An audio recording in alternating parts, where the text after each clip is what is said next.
de l'amour. On se retrouve dans cette vidéo pour la présentation du Monsoon Tarot, qui est donc un tarot qui est basé sur le Rider-Waite et qui a été fait par un artiste asiatique.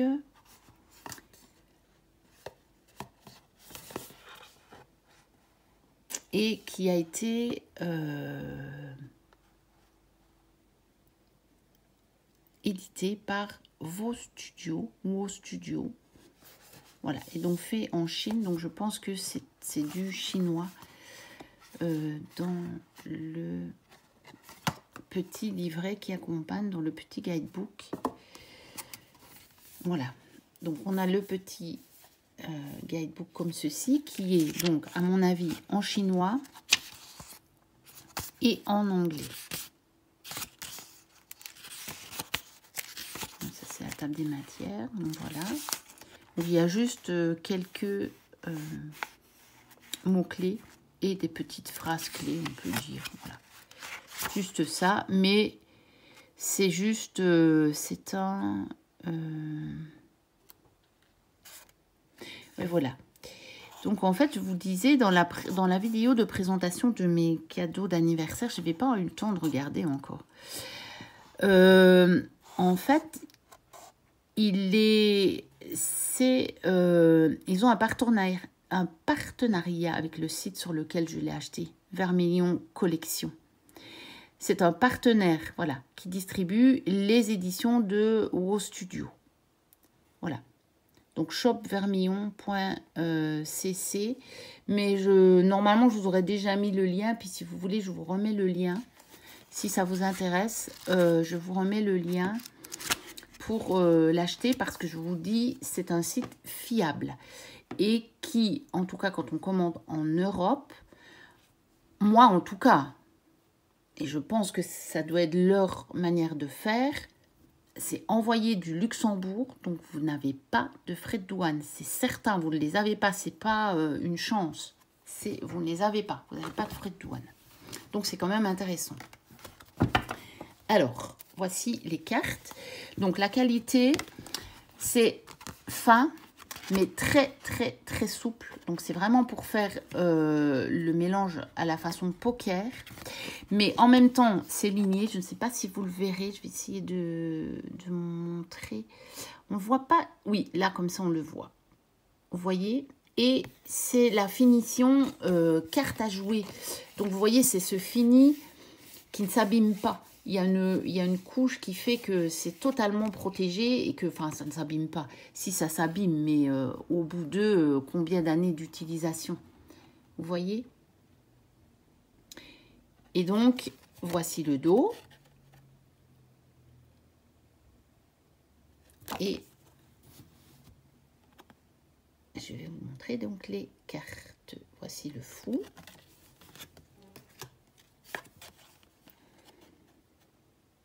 Magicien.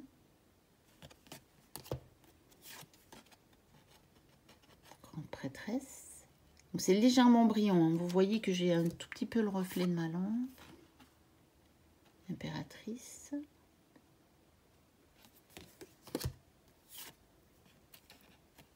L'empereur.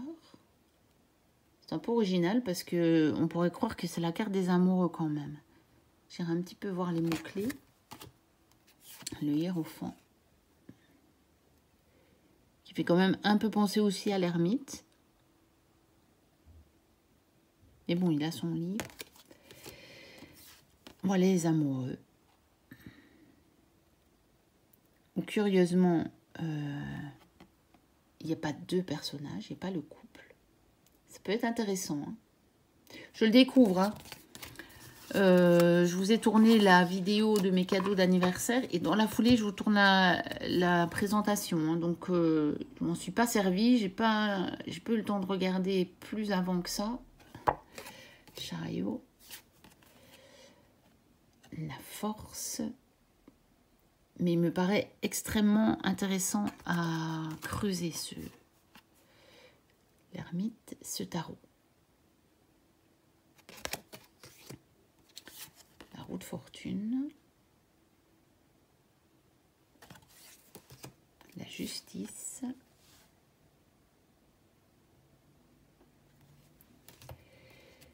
Le pendu.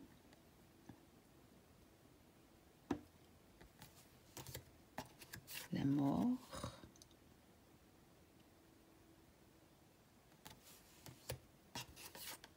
Tempérance. Diable. La tour. Ça change un peu du feu. On a plutôt l'eau là, la tempête. Et puis ce sont les tours de l'échiquier qui sont emportées. L'étoile. C'est magnifique l'étoile. Vraiment, c'est splendide.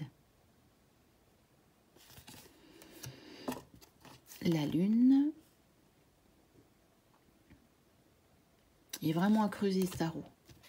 Je me réjouis de faire des tirages avec le soleil. Le jugement.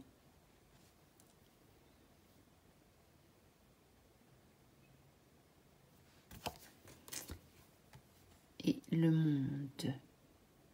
Il est magnifique.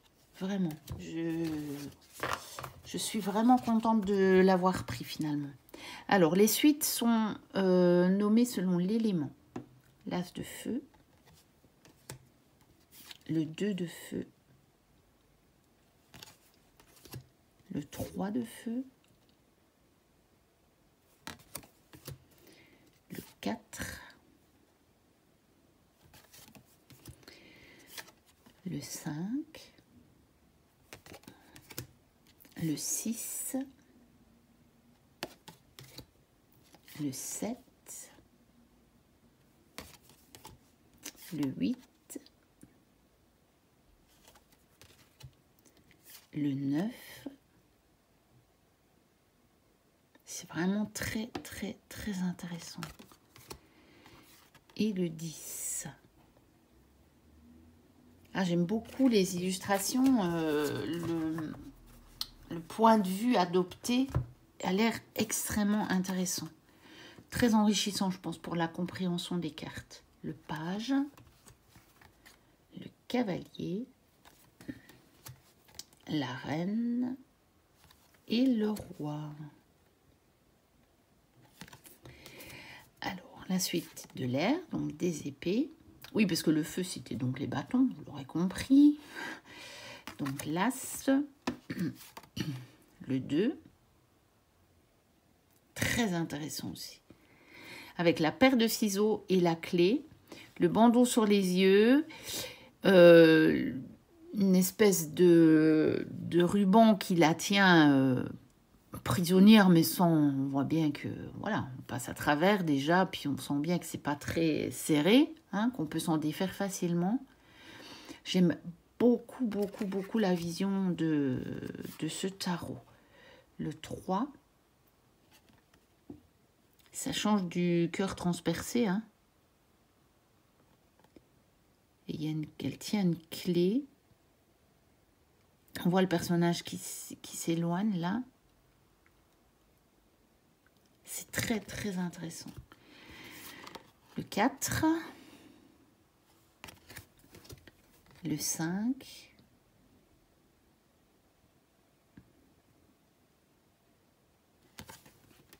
Le 6.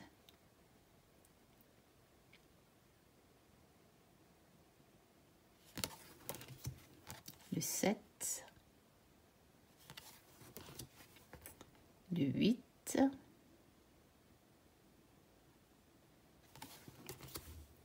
Le 9.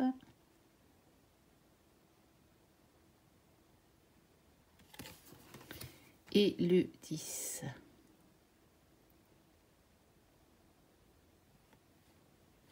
C'est assez...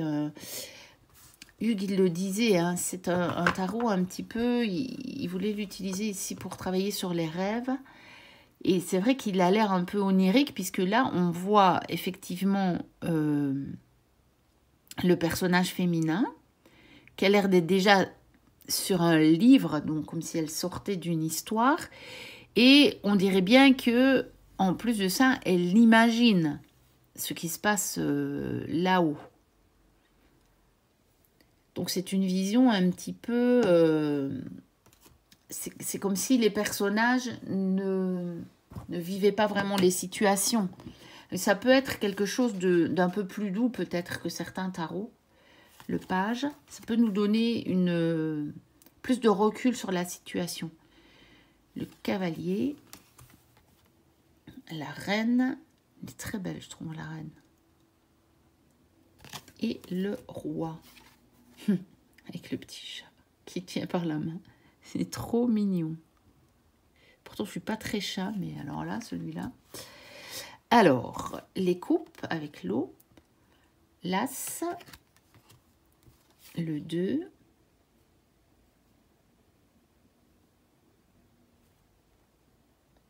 Je regarde. C'est une espèce de petite cabane dans un arbre. Le 3. Le 4. Donc le graphisme fait un petit peu penser au graphisme bande dessinée, je trouve. Le 5. Le 6. Le 7. Intéressant le 7. Ah, il est vraiment, mais vraiment, vraiment, vraiment, vraiment à creuser. Je suis... parce que vous savez, quand on regarde des reviews, on peut se rendre compte si les graphismes nous plaisent, mais se rendre compte vraiment du contenu de la carte pour savoir, pour vraiment la vision, voir le genre de travail qu'on peut faire avec ce tarot, je trouve que c'est pas évident. Le 8, mais là franchement, la vision des cartes me parle énormément.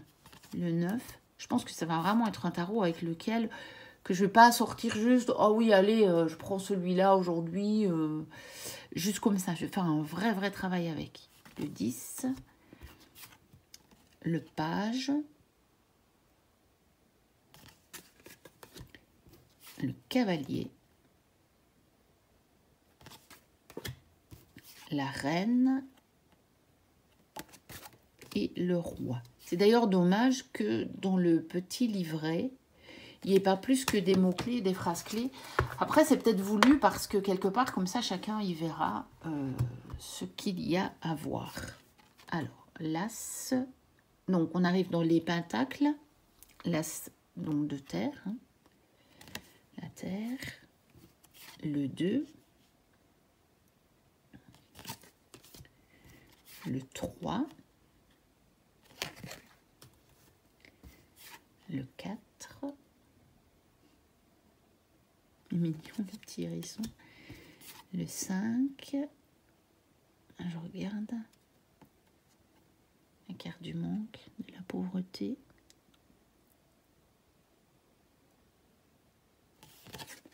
Intéressant. Le 6.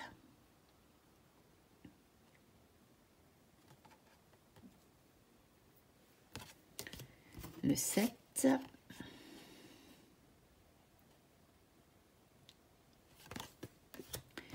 Le 8. Le 9. Et le 10. Il est vraiment intéressant dans le sens où il apporte vraiment quelque chose. C'est pas un clone du Rider. D'accord, il est basé sur le Rider, mais c'est loin d'être un clone et il apporte vraiment des choses intéressantes. Le page, le cavalier, la reine et le roi.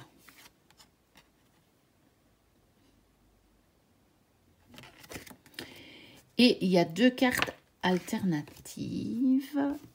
Voici la justice et puis il y a l'origine Mais je ne sais pas trop. Il faudra que j'aille voir dans le livret, à moins qu'on jette vite un petit coup d'œil. L'origine. Je ne sais même pas si elle figure dedans. Ah, ben, peut-être là. Oui, il y a là. Alors, on va regarder déjà 45 pour justice. Alors, 45. Spéciale carte.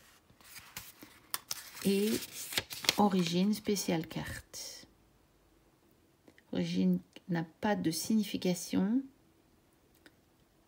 Voilà. Donc, pour celle-ci, il ne donne pas de signification.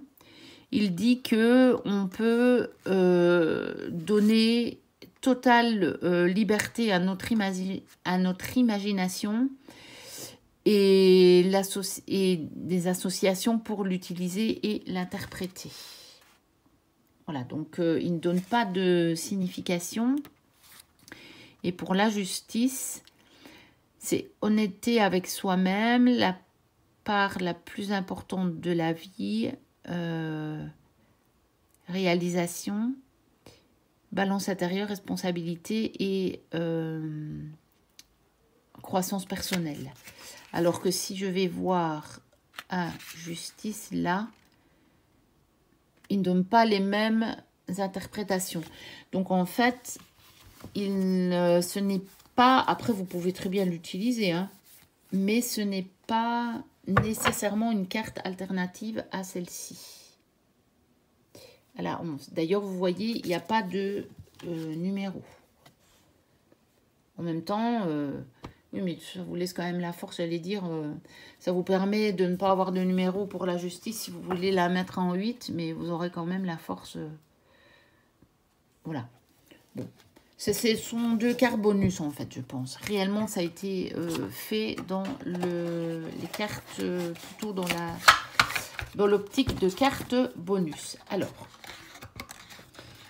je vous avais dit, quand je vous ai présenté le Heavenly Bloom dans le vlog de printemps, parce que je mettrai cette review-là après avoir mis les vlogs de printemps en ligne, que j'attendais un jeu pour l'associer et ce jeu était celui-ci. Donc, je ne sais pas comment j'ai fait, mais ça a fait un peu une confusion dans ma tête, donc je vais vous l'expliquer. Quand j'avais vu la review, les 2 reviews en fait, que Hugues a posté à quelques jours d'intervalle de ces 2 jeux-là. Et donc, je compte, moi, faire un combo avec ces 2 jeux-là. Alors, pourquoi est-ce que... Je ne sais pas. Mais quelque part, c'est vrai qu'on peut retrouver une espèce de... C'est vrai que j'y vois une similitude maintenant. Hein, au niveau bon, les couleurs sont plus intenses, mais au niveau de l'énergie, il y a aussi ce côté un petit peu bande dessinée, je trouve, dans celui-ci. Et aussi assez onirique, on va dire. Et je voulais, je vais les associer. Je vais faire un combo, je pense, avec ces 2 jeux-là.